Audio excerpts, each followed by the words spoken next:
After nearly 50 years, the Supreme Court overturned Roe v. Wade, ending the constitutional right to abortion, putting the decision back into the hands of the states. While some states will keep abortions as legal, others are banning them outright. As healthcare providers, we felt that many aspects of abortion are misunderstood. So it's reality check time. Let's run through 5 myths that we often hear or see about abortion. And joining us with some expertise and insight is board-certified obstetrician and gynecologist, YouTuber, and all-around legend, Dr. Danielle Jones, aka Mama Dr. Jones. Hey, Alok, thanks for having me. So I am Dr. Danielle Jones, and a lot of you may know me online as Mama Dr. Jones, and I am very passionate about making sure that my patients have safe access to the care that they need. I'm so excited. Okay, let's get started. Myth number 1, childbirth is safer than abortion. For every 250,000 abortions, there is 1 death. For every 250,000 childbirths, 42 women die. But we know that long-term complications and deaths are far greater when it comes to actual childbirth. Dr. Jones, can you walk us through what exactly happens in an abortion and when they happen? Sure, so let's talk about how abortion is performed and most importantly, when it is performed. In the United States, almost 92% are performed prior to 13 weeks. There's 2 ways to do abortion in the first trimester. That would be with a medication, so a medication called mifepristone, which is a progesterone blocker, or a medication called misoprostol. And then there's another method of surgical abortion, which is aspiration suction, which removes the pregnancy from the uterus. In the second trimester, there are abortions performed, but only about 1% or less are performed after 21 weeks. The medical abortion in the second trimester would be basically an induction with delivery of the fetus.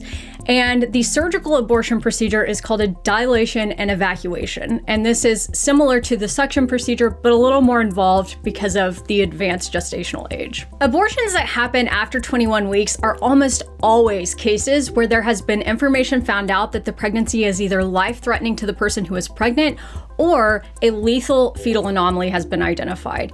Occasionally, this might happen because someone didn't have access earlier, but almost exclusively, the very small percentage of abortions happening after 21 weeks and certainly after 23 to 24 weeks are going to be in life-threatening, very sad circumstances of very wanted pregnancies. If we look at maps of the highest rates of maternal and infant mortality in the country, and we look at rates of poverty, these are overlapping with states where abortions are banned or severely restricted. So if nothing changes as of this moment, people are going to die. Absolutely. I mean, we can look at the Turnaway study, which looked at people who were seeking abortions and then were denied that, and get this information. People who seek abortion and are denied that, as compared to people who seek abortion and are provided that, have more incidents of poverty, bankruptcy, food insecurity. There are kids that are already alive, have worse developmental outcomes, and they also have an increased risk of domestic violence, long-term health conditions, and complex pregnancies, which end with morbidity or mortality for the parent. Something that I often hear from those who oppose abortion in favor of getting rid of the individual choice is that we should just have early induction for any maternal or fetal complications. If there's a problem, just deliver the baby. How do you respond to this? I'm really glad you asked that, because I think this is a point that some people don't really fully understand. Sometimes we do induce and deliver the baby even knowing that it's going to die. And situations like that are still considered abortion. If you are 18 weeks and we have to deliver the fetus knowing that it will die, even if we do that by inducing a labor and someone delivering the baby like normal, this is still abortion, and this is still counted in most of the abortion laws that are strict in the states that have trigger laws. Myth number 2, abortion can lead to an increased risk of breast cancer and/or infertility. According to the American Society of Clinical Oncology, the risk factors for breast cancer include older age, a family history of breast cancer, breast density, and menstrual history. Abortion is not one of them. Some past studies that tried to link abortion with breast cancer had mixed results, but they were flawed because they did not properly control for other risk factors. We now have several large studies from different countries, and all of them failed to find any connection between abortion and breast cancer. I'm glad you said that, Sheena. And you know what? There's also no evidence that having an abortion is linked to a future problem with fertility.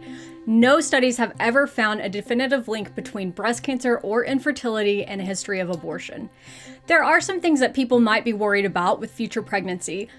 Overall, the risk of any complications in the future is incredibly low, and the data is still quite conflicting on this. But if there was an association, it might be a very small increased chance of preterm birth or small for gestational age babies in the future. Overall, both medical and surgical abortion are very safe and should be accessible for the people who need that. I have heard people correlate Asherman syndrome with abortion. Can you talk more about that? Sure. So Asherman syndrome is a diagnosis where the inside of the uterus becomes scarred. This can result from several things, and one of those things is a surgical abortion. However, it can also be caused from C-sections, from infection inside the uterus, and things like this. Asherman syndrome from a suction abortion, like it is done now, is incredibly rare. We used to, a long time ago, use very sharp instruments during the process of this procedure, and that was much more associated with Asherman syndrome. These days, elective surgical termination is incredibly unlikely to cause Asherman syndrome. It's possible, but it doesn't happen often. Myth number 3, fetuses have a heartbeat and feel pain early in pregnancy. First off, at this stage, what's inside the mother is technically an embryo, not a fetus. It looks a little something like this. OMG. I mean, I know we come from humble beginnings, but this looks like something from a petri dish. And listen to that. If you get an ultrasound at this stage, you may think what you hear is a heartbeat, but that's no lub-dub of a functioning heart. It's actually a sound that's artificially manufactured by the ultrasound machine. It even says so in the manual. It's based on the velocity of tissue moving through the body, not the sound of valves opening and closing. And that flicker you see on the monitor is actually electrical activity from a tube of cells that'll eventually become the heart, because at this stage, the embryo does not have a fully functional heart. Yeah, interestingly, Alok, you can actually repeat that same imagery of a heartbeat in a petri dish. Because it's not a functioning organ, you can create it outside of any kind of body at all. And Dr. Jones, can you comment on the concern that fetuses feel pain, especially in late-term abortions? So pain is an interesting topic here, and the science that we currently have says that the neurons that we need for processing and feeling pain aren't developed until after 28 weeks. Importantly, you also need sentience to understand pain. You have to be aware of what is happening. So every good scientific study we have on this at the moment says that there's pretty much no chance a fetus is feeling pain prior to 28 weeks. Now, the term late-term abortion is a little bit of a hijacked term. It's not actually a medical term, and sometimes when people say this, they want to make it seem like there's abortions happening at 32 weeks for no reason. This is simply not the case. Most abortions that happen late are well before 24 weeks, and anything after that point almost exclusively will be before 28 weeks and only in very extenuating circumstances.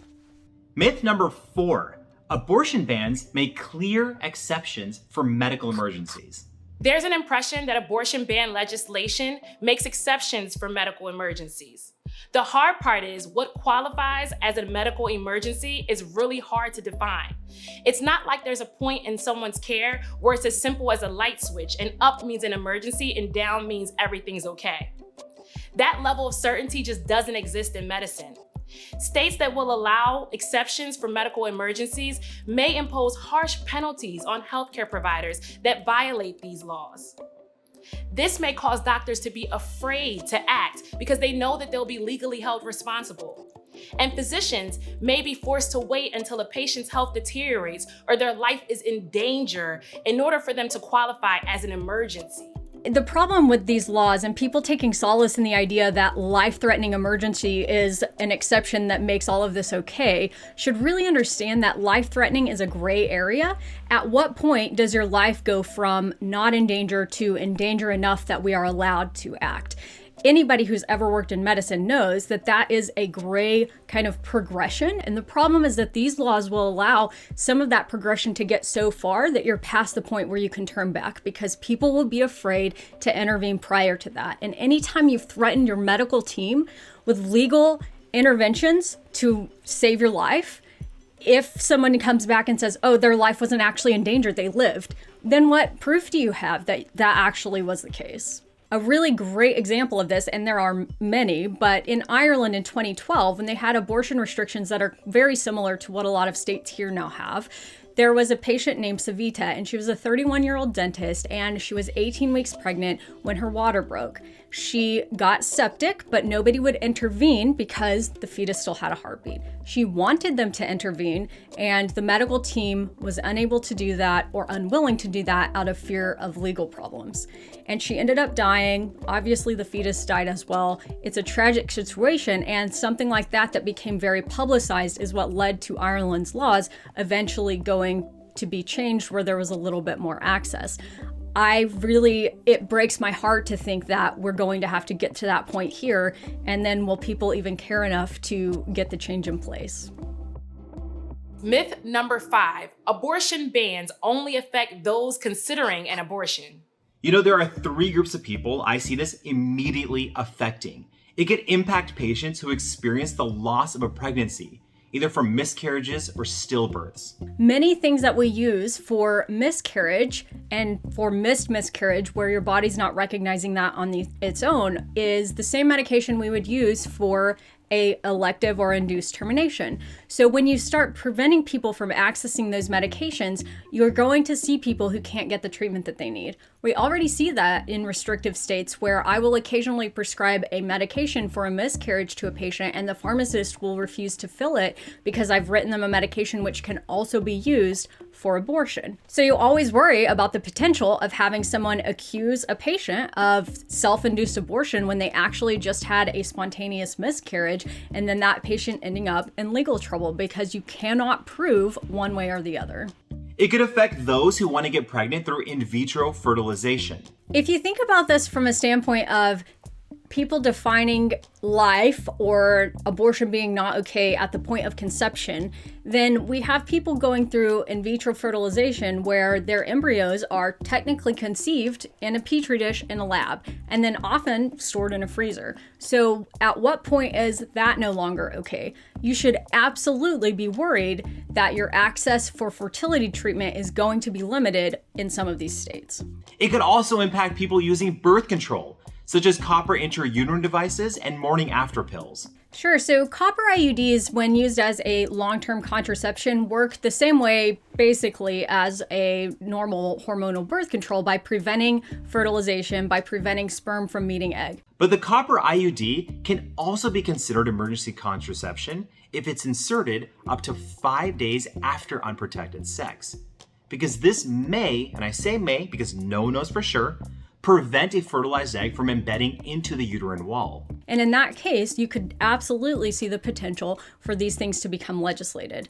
As far as Plan B, or the morning after pill, this is also an emergency contraception, but it prevents ovulation. So in theory, it should not be affected because preventing ovulation would prevent fertilization. However, there is a lot of misinformation and conflicting data from a long time ago before we really knew how these worked. That means that the Plan B pill has on its label that it might affect implantation, even though we know from the science that it actually doesn't. And you could see a situation where, because that's still on the label, they make these something that you can't use anymore. Hopefully, this offers some good information on what is a complex and important topic to chat about. Dr. Danielle Jones, thank you so much for taking the time to share your expertise and insight with all of us. Thank you so much for having me. Mama Dr. Jones has an amazing and fantastic educational channel on YouTube where she talks about periods, pregnancy, and the field of gynecology. So if you're not subscribed already, please do it now. And you know, Sheena and I are on a mission to use science to give you the information to unlock a healthier, more empowered you. So subscribe here to PBS Vitals. And if you have any questions about anything that we've talked about, let's continue the conversation over on our socials. Until next time, guys.